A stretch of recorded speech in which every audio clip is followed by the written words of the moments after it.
Alright, so let's take a look at this problem. I'm told that cotangent of theta equals 4/3, and I'm also told that cosine of theta is less than 0, which means cosine's negative. So first let's figure out which quadrant is theta in. So cotangent is a positive 4/3. So cotangent is only positive in these two quadrants. We're also told that cosine is negative. Cosine is negative in these two quadrants. So using our powerful method of deduction, we all know now that the angle measure theta is in the third quadrant, because that's the only quadrant that meets those two conditions. Now keep in mind what x and y are in this quadrant.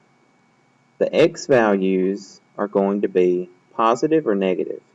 Negative, because that's the negative x-axis. The y values are going to be positive or negative? Negative, because that's the negative y-axis.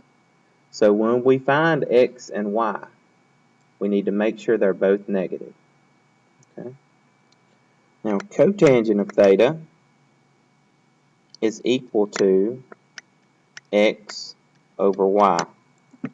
But wait, that's a positive 4 and a positive 3. Well, that's because x is actually negative 4 and y is actually negative 3.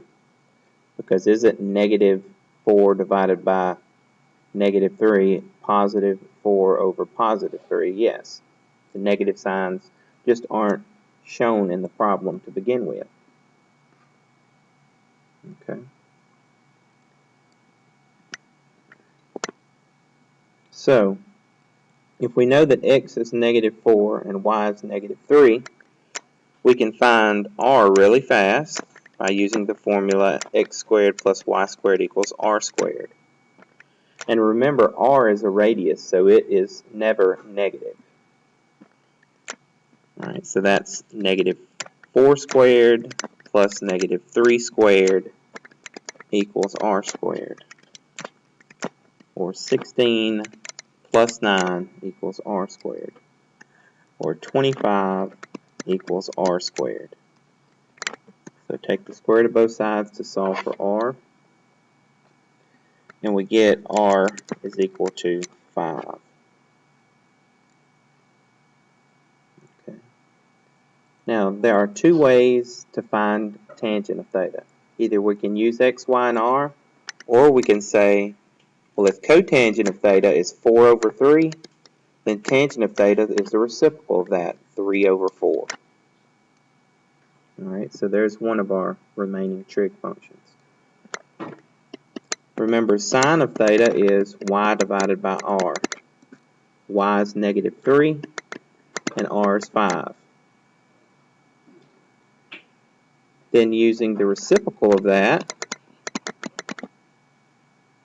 what is cosecant of theta? It's going to be negative 5/3. Cosine of theta is x over r. So that means cosine of theta is negative 4/5. We can apply the reciprocal identity really quick there, and secant of theta would be equal to negative 5/4.